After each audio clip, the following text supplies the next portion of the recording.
Budget 2025 में जो सबसे इम्पॉर्टेंट अनाउंसमेंट रही थी वो थी 12 लाख तक की इनकम पर कोई टैक्स नहीं, और साथ ही new tax bill next week. अब इसके बाद आपके लिए जानना ज़रूरी है कि जीएसटी के क्या चेंजेस बजट में अनाउंस हुए हैं, क्योंकि जीएसटी में भी अब प्रोविजंस को सख्त किया जा रहा है। आपका रिटर्न सिस्टम पूरी तरह से बदलने वाला है। जीएसटी में एक ट्रैक एंड ट्रेस मैकेनिज्म आने वाला है। जैसे आप अपनी गुड्स को मूव करने के लिए ई वे बिल यूज़ करते हैं ना, अब आपकी गुड्स को ट्रैक किया जाएगा एक यूनिक आइडेंटिफिकेशन नंबर से। कौन सी गुड्स के लिए एप्लीकेबल होगा, कब से ये एप्लीकेबल होगा, कैसे यूनिक आइडेंटिफिकेशन नंबर काम करेगा, ये हम जानेंगे। साथ ही अगर आप सेल करते हो, सेल करने के बाद आपको क्रेडिट नोट इशू करने पड़ते हैं, तो आपके लिए भी प्रोविजंस को बहुत ज़्यादा सख्त कर दिया गया है। क्रेडिट नोट बनाने की टाइम लिमिट तो थी ही, साथ ही क्रेडिट नोट के साथ को टैक्स लायबिलिटी को रिड्यूस करना है, उसके भी प्रोविजंस चेंज करे गए हैं। ऐसे पेनल्टी का नोटिस आने के बाद अगर आप उसके अगेंस्ट अपील फाइल करना चाहते हैं तो उसके प्रोविजन सख्त कर दिए गए हैं। आईएसडी का मैकेनिज्म और इसी तरह तरह के चेंजेस हैं जो आपके साथ इस वीडियो में मैं डिटेल में डिस्कशन कर रही हूँ, वो भी बिल्कुल ईजी लैंग्वेज में। आपने इस वीडियो को खुद तो एंड तक देखना ही है। नीचे दिए गए शेयर के टैब से अभी शेयर कर दें। आप देख रहे हैं सीए गुरुजी, मैं हूँ सीए पूजा। स्क्रीन पर हमारी वेबसाइट caguruji-classes.com ओपन है। यहाँ पे कोर्सेज अवेलेबल हैं जो नाम आपको दिख रहे हैं। इस वेबसाइट को विजिट करेंगे, यही वेब पेज अपीयर होगा। यहाँ कोर्सेज एंड कॉम्बो कोर्सेज के टैब को विजिट करें। कोर्सेज को पिक करने से आप अपनी जॉब पे हायर पोजीशन पा सकते हैं, अपनी प्रैक्टिस शुरू कर सकते हैं और ग्रो कर सकते हैं। साथ ही यहाँ पे एक टैक्स अपडेट्स का टैब है। जितने भी आर्टिकल्स मैं वीडियोज़ में आपके साथ डिस्कस करती हूँ या फिर जो भी डेली अपडेट्स आते हैं टैक्सेशन में, वो आपको यहाँ फ्री में मिलते हैं, तो आप डेली विजिट कर सकते हैं caguruji-classes.com। यहाँ स्क्रीन पे मैंने फाइनेंस बिल को ओपन किया है जो जल्दी ही हमारा फाइनेंस एक्ट 2025 बन जाएगा। इसके अंदर देखिए यहाँ चैप्टर 1 के अंदर ही लिखा है सेक्शन 116 टू 119 जो फाइनेंस बिल के हैं, और सेक्शन 121 टू 129 ये कब फोर्स में आएंगे, on such date as the central government में by notification in the official gazette appoint. तो ये ना जीएसटी के क्लोजेज हैं, ये कब से एप्लीकेबल होंगे, वो नोटिफिकेशन आती है। आपको पता ही है हमेशा कि नोटिफिकेशन के थ्रू ही जीएसटी के चेंजेस अप्लाई किए जाते हैं, बट कुछ के अंदर डेट मेंशन है। इसका मतलब नोटिफिकेशन जल्दी ही रिलीज होने वाली है, और कुछ चेंजेस रेट्रोस्पेक्टिव हैं जब से जीएसटी आया तब से। ये है फाइनेंस बिल के जीएसटी के क्लोजेस। मैं आपके साथ डिस्कशन कर रही हूँ जो इंपॉर्टेंट हैं पहले उनसे। पहला चेंज डिस्कस कर रही हूँ क्रेडिट नोट के लिए। आप सभी को पता है आईएमएस आ चुका है। आईएमएस के अंदर अगर कोई क्रेडिट नोट दिखाई देता है तो उसमें दो एक्शन लेने की ऑप्शन होती है, सिर्फ एक्सेप्ट और रिजेक्ट करने की। पेंडिंग करने का टैब इनएक्टिव होता है। ऐसा क्यों है, इसके लिए प्रोविजंस डाल दिए गए हैं। तो यही चेंज आपको समझना है कि अब आईएमएस के थ्रू आपको क्रेडिट नोट पे एक्शन लेना ज़रूरी है, और क्या चेंज गवर्नमेंट ने किया है। यहाँ लिखा है अमेंड किया जाएगा सेक्शन 34 के सब सेक्शन 2 को, so as to explicitly provide for the requirement of reversal of corresponding ITC in respect of credit note if availed by the registered recipient for the purpose of reduction of tax liability of the supplier in respect of said credit note। And साथ ही यहाँ पे remove की जाएगी condition in the sad proviso of not having passed the incidence of interest on supply for the purpose of reduction of tax liability of the supplier in respect of sad credit note. हम एक example से समझते हैं। राम ने एक cell करी 1000 rupees की, इस पर जीएसटी था 18%, 180 रुपीज़ का जीएसटी, यानी कि ये सेल हो गई हमारी 1180 की। ये सेल करी थी इसने मोहन को। तो जब ये सेल करी गई 18% जीएसटी गवर्नमेंट को राम ने पे कर दिया। मोहन ने 180 रुपीज़ का आईटीसी क्लेम कर लिया। फिर किसी भी रीज़न से मोहन ने कोई मान लीजिए गुड्स रिटर्न कर दी, तो गुड्स जो रिटर्न करी वो इसमें से 100 रुपीज़ की करी, जिस पर हमारा 18 रुपये का जीएसटी अप्लाई हुआ। अब राम को क्या करना है, इस 18 रुपीज़ की टैक्स लाइबिलिटी को रिड्यूस करना है। बट आप देखिए यहाँ मोहन ने 180 रुपीज़ का आईटीसी ऑलरेडी ले रखा है, यानी मोहन को भी अब इस 18 रुपये के आईटीसी को रिवर्स करना है। तो गवर्नमेंट ने यही कंडीशन लगाई है। अभी तक गवर्नमेंट ट्रेस नहीं कर पा रही थी क्या रिसिपेंट 18 रुपये के आईटीसी को रिवर्स करता है या नहीं। तो अब ये आईएमएस के थ्रू किया जा रहा है कि अब मोहन को पहले इस क्रेडिट नोट को एक्सेप्ट या रिजेक्ट करना पड़ेगा, तभी राम अपनी आउटपुट टैक्स लाइबिलिटी को रिड्यूस कर पाएगा। और जो क्रेडिट नोट की टाइम लिमिट है हमारी 30 नवंबर की, वो तो अभी भी है। तो आपको क्रेडिट नोट के केस में अब ज़्यादा अवेयर रहने की ज़रूरत है, क्योंकि ये चेंज अब जल्दी ही नोटिफाई हो जाएगा, अभी तक नोटिफाई नहीं हुआ था। 55th जीएसटी काउंसिल मीटिंग में ही इसे अनाउंस कर दिया गया था, मैंने इसकी सेपरेट वीडियो भी डाली थी। पर अब ये बहुत इंपॉर्टेंट है कि अगर आप क्रेडिट नोट बनाते हो तो आपका रिसिपेंट उसका आईटीसी रिवर्स करे एंड इवन आईएमएस के थ्रू उस पर एक्शन ज़रूर ले। अब आईएमएस की बात मैंने कर ही दी है, तो आईएमएस से रिलेटेड जो चेंज किया जा रहा है सेक्शन 38 के सबसेक्शन 1 एंड सबसेक्शन 2 में, जहां भी ऑटो जनरेटेड वर्ड है उसे चेंज करा जाएगा statement of input tax credit in the said subsection. क्यों? क्योंकि आपकी जीएसटीआर 2B अभी तक ऑटो जनरेट होती थी, पर अब आपकी जीएसटीआर 2B आईएमएस बेस्ड हो गई है, क्योंकि आप भी उसको खुद जनरेट कर सकते हो। तो वो अब वो ऑटो जनरेट नहीं रही है, खुद आप भी उसको जनरेट कर सकते हो, वो भी आईएमएस के थ्रू। तो आईएमएस को भी एक्ट के अंदर डालने के लिए ये चेंज कर दिया गया है सेक्शन 38 के अंदर। नेक्स्ट चेंज किया है सेक्शन 39 सबसेक्शन 1 में, यानी कि अभी तक आपकी जीएसटीआर 3B ऑटो जनरेट होती थी और उसकी फाइलिंग के लिए कोई कंडीशन या रिस्ट्रिक्शन एक्ट के अंदर प्रेस्क्राइब नहीं थी। अब सेक्शन 39 सबसेक्शन 1 के अंदर लिख दिया गया है to prescribe condition and restriction for filing of return under the said subsection. आप सभी को पता है अब आपकी 3B की लॉकिंग की बात करी जा रही है। तो बहुत सारे क्लोज ना ऐसे होते हैं, जब जीएसटी पोर्टल पे कोई फैसिलिटी आती है तो उसे चैलेंज किया जाता है कि एक्ट में कहाँ लिखा हुआ है। तो पहले इसकी तैयारी कर ली गई है, फाइनेंस बिल के साथ ही इसे प्रपोज कर दिया गया है, यानी अब आप तैयार रहिए, आपका जीएसटी रिटर्न मैकेनिज्म और भी ज़्यादा स्मार्ट होता जा रहा है। आपको खुद आगे फिगर्स को चेंज करने नहीं दिया जाएगा, ऑटोमेटिक जो फिगर्स आएंगी उनकी एडिटिंग पॉसिबल नहीं होगी, जल्दी ही ये रिस्ट्रिक्शंस इम्पोज कर दी जाएगी, ताकि आप बाद में ये ना बोले कि एक्ट में बताइए कहाँ लिखा है, कोई चैलेंज ना कर सके, इसीलिए ये सब काम किए गए हैं। नेक्स्ट चेंज किया जा रहा है, एक नया क्लोज 116 कैपिटल ए सेक्शन 2 के अंदर इंसर्ट किया जाएगा, जिसमें डिफाइन करा जाएगा unique identification marking to mean a mark, एक ऐसा मार्क जो यूनिक होगा, सिक्योर होगा एंड नॉन रिमूवेबल होगा for implementation of track and trace mechanism. तो गवर्नमेंट जल्दी ही जीएसटी के अंदर इंट्रोड्यूस करने जा रही है ट्रैक एंड ट्रेस मैकेनिज्म, जिसके लिए यूनिक आइडेंटिफिकेशन मार्किंग के लिए नया क्लोज 116 कैपिटल इंट्रोड्यूस कर दिया गया है। जो भी गुड्स या फिर category of register person notify किए जाएंगे, उन्हें ये मैंडेटरी होगा कि वो ऐसी गुड्स के लिए यूनिक आइडेंटिफिकेशन मार्किंग के लिए अप्लाई करेंगे। ये जो यूनिक आइडेंटिफिकेशन मार्किंग सिस्टम है ये गवर्नमेंट ही प्रोवाइड करेगी, ठीक है। चाहे हो सकता है उसके लिए कोई फीस हो या ना हो, अभी हमें नहीं पता है।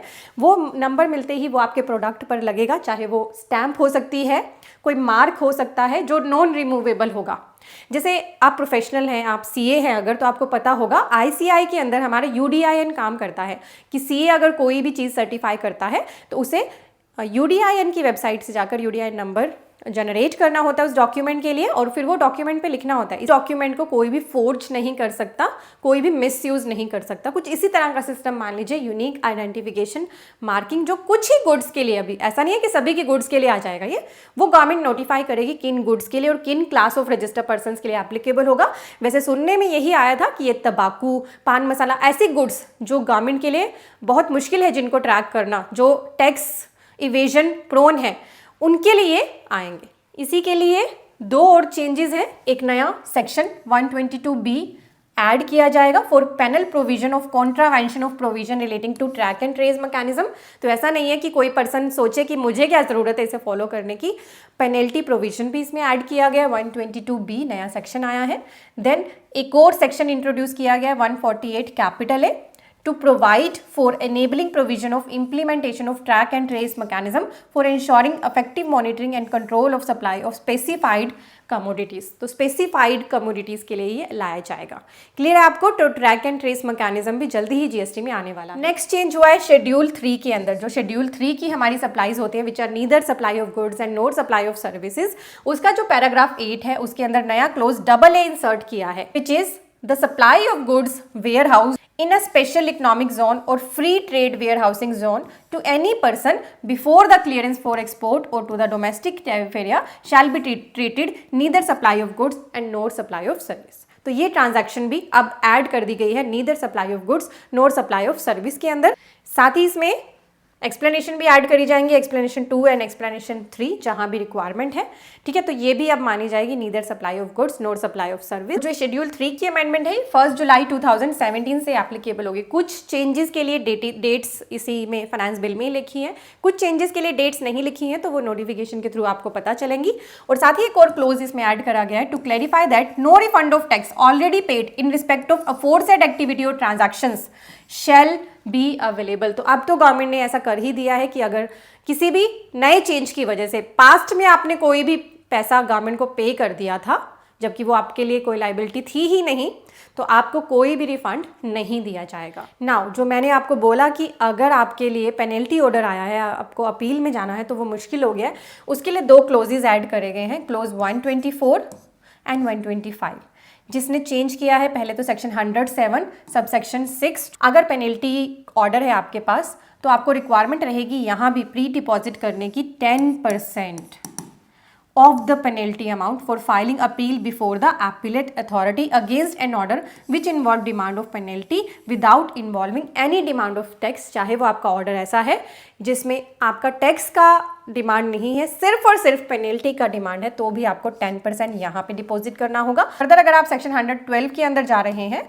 For appeal before the appellate tribunal against an order which involve demand of penalty without involving any demand of tax, वहाँ भी प्री डिपॉजिट रहेगा 10% ऑफ द पेनल्टी अमाउंट, ठीक है। तो वहाँ पे अपीलेट अथॉरिटी के पास जा रहे थे आप तो भी 10%, और अगर फिर फर्दर अपीलेट ट्रिब्यूनल में जा रहे हैं तो फर्दर 10%, 10 + 10, क्योंकि कई बार अमाउंट काफ़ी यूज हो सकता है, तो उस केस में 10% भी बहुत ज़्यादा होगा, वर्किंग कैपिटल की रिक्वायरमेंट बहुत ज़्यादा बढ़ जाएगी।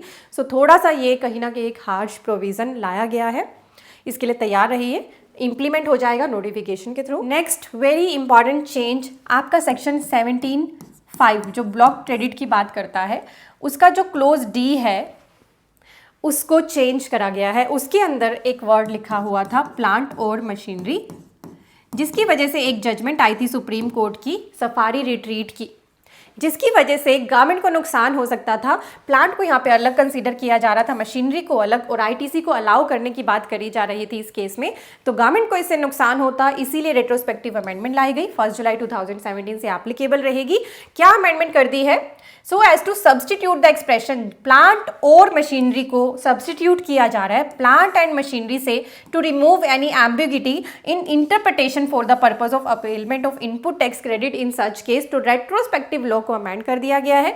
एक्सप्लेनेशन के लिए भी इंसर्ट किया जाएगा, to clarify that the said amendment is made notwithstanding anything to contrary contain in any judgment, decree और ऑर्डर ऑफ एनी कोर्ट और एनी अदर अथॉरिटी। तो यानी कि यहाँ पे सीधे सीधे सफारी रिट्रीट की सुप्रीम कोर्ट की जजमेंट को नलीफाई कर दिया गया है।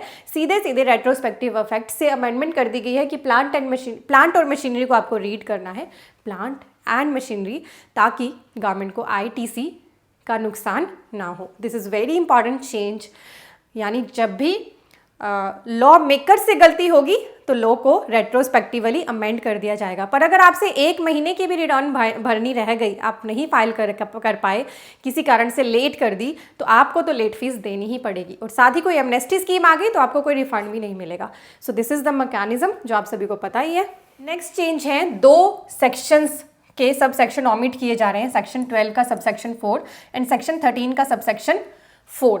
ये बात करते थे वाउचर्स की टाइम ऑफ सप्लाई के लिए। वाउचर्स की टैक्सेबिलिटी को अब खत्म कर दिया गया है, तो टैक्सेबिलिटी खत्म कर दी गई है, वो उनको माना गया है neither supply of goods not supply of service, तो इसीलिए उनके टाइम ऑफ सप्लाई के प्रोविजंस को भी ओमिट कर दिया गया है। इसके लिए एक पर्टिकुलर सेपरेट सर्कुलर भी गवर्नमेंट ने रिलीज कर दिया है, जिसमें बताया गया है कि अगर आपके हिसाब से वाउचर्स को आप 2 तरीके से आइडेंटिफाई कर सकते हो, मनी की तरह या एक्शनेबल क्लेम, और दोनों ही हमारे जीएसटी के प्रीव्यू से बाहर हैं, इसीलिए वाउचर्स पर भी अब जीएसटी की एप्लीकेबिलिटी नहीं है, और इसीलिए टाइम ऑफ सप्लाई के प्रोविजंस भी उसके लिए रिमूव कर दिए गए हैं। अगर आपको वाउचर्स के लिए सेपरेट वीडियो चाहिए जो अभी तक मैंने सर्कुलर के बेस पर नहीं डाली है, तो मुझे कमेंट करके बता दीजिएगा, मैं सेपरेटली वीडियो अपलोड कर दूँ। नाउ लास्ट डिस्कशन रहेगी मेरी आईएसडी से रिलेटेड। आईएसडी के मैकेनिज्म में चेंज किया गया है, जो 1 अप्रैल 2025 से इफेक्टिव होने वाला आईएसडी मैकेनिज्म को मैंडेटरी कर दिया गया, क्योंकि अभी तक कुछ पर्सन्स ना आईएसडी मैकेनिज्म को फॉलो ना करके क्रॉस चार्ज को फॉलो कर लेते थे। इनपुट सर्विस डिस्ट्रीब्यूशन के केस में होता क्या है कि मान लीजिए मैं हूँ, मेरा एक ऑफिस है दिल्ली में, एक है मुंबई में और एक है मेरा हरियाणा में। तो दिल्ली मेरा मेन हेड ऑफिस है, कुछ कॉमन सर्विसेज ऐसी होती है जो मेरी दिल्ली के लिए भी यूज़ होती हैं, मेरा जो ऑफिस मुंबई में है उसके लिए भी यूज़ होती हैं और हरियाणा में है उसके लिए भी यूज़ होती हैं। तो इस केस में मुझे जो क्रेडिट डिस्ट्रीब्यूट करना है ना वो ISD मैकेनिज्म के थ्रू करना है, यानी दिल्ली ऑफिस के लिए मुझे एक सेपरेट GST रजिस्ट्रेशन लेना पड़ेगा एज ISD, ठीक है। तो उसी मैकेनिज्म को अब 1 अप्रैल से मैंडेटरी कर दिया गया है।